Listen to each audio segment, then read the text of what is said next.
지금 당신의 인생이 너무 평온하고 아무 문제도 없다면 오히려 심각한 위기 상황일지 모릅니다. 우리는 본능적으로 편안함을 추구하지만 인간의 뇌는 고통과 역경이 사라지는 순간부터 썩어가기 시작하거든요. 오히려 미친 듯이 험난한 가시밭길을 스스로 걸어 들어가는 이상한 사람들이 있습니다. 아이고, 내 팔자야. 남들은 편하게 돈만 잘 버는데 나는 왜 사서 이 고생을 할까? 밤마다 이불을 팡팡 차며 자책하고 계시나요? 그렇다면 축하드립니다. 당신은 지금 전설이 되기 위한 가장 완벽한 심리적 조건에 들어섰습니다. 오늘 우리는 가진 돈을 전부 허공에 날리고 자신이 가장 존경하던 우상에게 공개적으로 짓밟히고도 결국 100조 원이 넘는 가치를 만들어낸 한 미친 남자의 뇌 속으로 들어가 볼 겁니다. 끝까지 보신다면 지금 여러분이 겪고 있는 그 지독한 고통이 엄청난 무기로 바뀔 것입니다. 2006년 태평양의 한 작은 섬, 카운트다운과 함께 거대한 로켓이 불을 뿜으며 솟아오릅니다. 하지만 반 33초 만에 로켓은 시뻘건 불덩이가 되어 산산조각 나버렸죠. 첫 번째 실패, 두 번째 실패, 그리고 2008년 세 번째 로켓마저 공중에서 폭발해버립니다. 미치겠네 진짜. 내 전 재산 1,000억 원이 우주 쓰레기가 돼버렸어. 이제 남은 돈도 없다고. 보통 사람이라면 여기서 포기합니다. 하지만 성취를 결정짓는 무기는 재능이 아닙니다. 심리학에서는 이를 grit, 즉 끝없는 좌절 앞에서도 멈추지 않는 투지라고 부릅니다. 이 남자는 세 번의 폭발을 자신의 실패로 받아들이지 않았습니다. 야, 로켓이 터졌다고? 괜찮아. 왜 터졌는지 데이터는 확실하게 얻었잖아. 다음엔 거기만 고치면 돼. 실패를 영구적 결함이 아니라 성장의 과정으로 해석하는 낙관적 설명 양식이 발동한 겁니다. 마치 게임에서 보스몹한테 죽었을 때 난 쓰레기야가 아니라 아, 저 패턴 피하면 깨겠네 라고 생각하는 것과 같죠. 하지만 현실은 게임이 아니었습니다.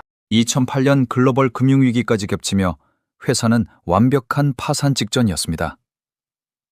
직원들 월급 줄 돈조차 바닥났고 언론은 매일같이 그의 실패를 조롱했습니다. 인간의 뇌는 이렇게 극심한 타격이 반복되면 학습된 무기력에 빠지게 됩니다.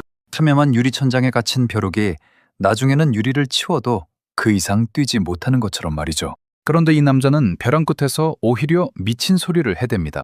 내가 살아 숨쉬고 내 몸이 완전히 박살나지 않는 한 나는 절대 멈추지 않는다. 이게 바로 내 삶의 통제권이 나에게 있다고 믿는 내적 통제 소재의 힘입니다. 거대한 폭풍우 한가운데서 배가 침몰하고 있는데 선장이 어차피 죽을 거 내가 핸들을 꺾고 죽는다 라며 파도를 향해 정면으로 돌진하는 멘탈인 셈입니다. 이를 통제감이 없으니 두려움도 사라진 거죠. 결국 네 번째 발사에서 기적적으로 궤도 진입에 성공하며 숨통을 트지만 진짜 위기는 다른 곳에서 찾아옵니다. 2010년 미국 의회 청문회장. 이 남자가 어린 시절부터 신처럼 떠받들던 영웅들이 증언대에 섰습니다. 인류 최초로 달에 발을 디딘 닐 암스트롱과 아폴로 계획의 전설적인 우주비행사들이었죠. 민간기업, 그것도 저런 초짜 스타트업한테 우주 개발을 맡긴다고요? 그건 미국의 우주 역사에 똥칠을 하는 짓입니다. 자신에게 우주에 대한 꿈을 심어준 바로 그 우상들이 자신의 인생을 걸고 만든 회사를 쓰레기 취급한 겁니다. 아니, 다른 사람도 아니고 어떻게 당신들이 나한테 그럴 수가 있어? 내가 당신들 보고 자랐는데. 심리학에서는 이를 극심한 인지부조화라고 합니다. 나의 신념과 현실이 정면으로 충돌할 때 뇌가 겪는 엄청난 스트레스죠. 타인의 인정이라는 외적 보상을 위해 달렸다면 여기서 이 남자의 자아는 완전히 붕괴되었을 겁니다. 마치 내가 평생 존경하던 아이돌 가수가 나에게 넌 노래 접어라, 음치자식아 라고 공개망신을 준 것보다 수백 배는 고통스러운 일이니까요. 2017년 한 방송 인터뷰에서 진행자가 영웅들의 비난에 대해 묻자 강철같던 그의 눈에서 눈물이 떨어집니다. 그분들은 제 영웅입니다. 정말 슬프네요. 그분들이 꼭 오셔서 우리가 한 일을 직접 봐주셨으면 좋겠습니다. 그는 우상들을 욕하거나 핑계를 대지 않았습니다. 분노와 억눌린 슬픔을 파괴적인 감정이 아니라 압도적인 성취를 향한 에너지로 치환해버린 겁니다. 이것이 인간이 보여줄 수 있는 가장 성숙한 방어 기제인 승화, 서블리메이션입니다. 나를 차버린 전 애인에게 복수하겠다며 매일 술을 마시는 게 아니라 이 약물고 운동에서 완벽한 몸을 만들고 100억대 자산가가 되어버리는 엄청난 심리적 도약이죠. 이제 그는 거칠 것이 없었습니다. 그의 작은 스타트업 앞에는 보잉이나 로키드 마틴 같은 무적의 거인들이 버티고 있었죠. 저기요, 다들 넥타이 메고 결제 서류에 도장 찍을 때 우리는 기름때 묻히고 밤새워 로켓 조립합시다. 한판 붙어보자고.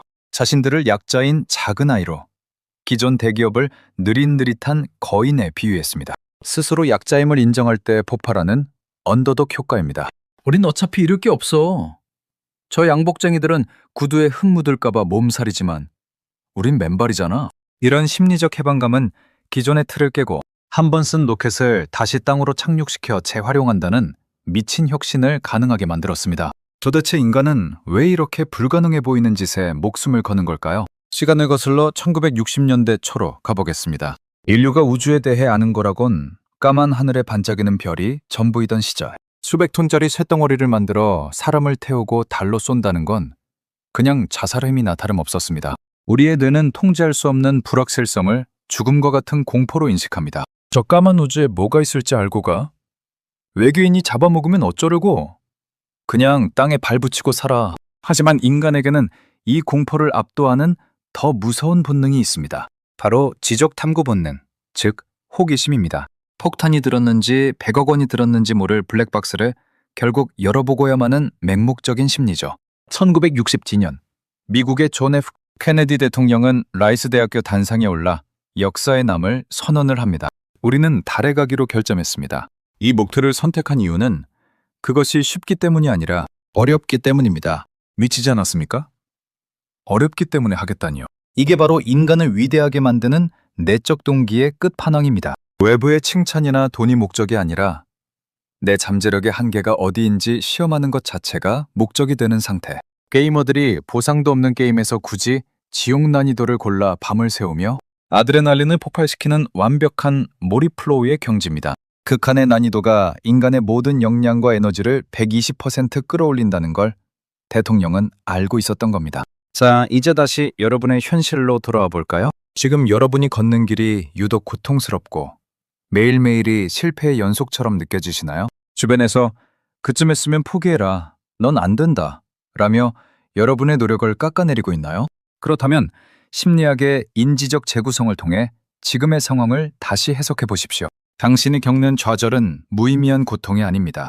가장 험난한 길만이 우리의 진정한 한계를 깨부술 수 있습니다. 근육이 찢어지는 고통 없이 근육이 커질 수 없듯 당신이 지금 너무나 험난한 가시밭길을 걷고 있다면 그것은 당신이 도망치지 않고 가장 위대한 성장을 향해 제대로 걸어가고 있다는 가장 확실한 증거입니다. 세상의 비난을 로켓의 연료로 삼아 우주로 날아간 그 남자처럼 오늘 여러분의 눈물과 상처가 내일의 폭발적인 도약을 위한 에너지가 되기를 응원합니다. 스스로 선택한 어려움 속에서 여러분만의 우주를 개척해 나가십시오. 오늘 영상이 도움되셨다면 구독과 좋아요 부탁드립니다. 지금까지 여러분의 마음의 한 스푼, 간단한 스푼 심리학이었습니다.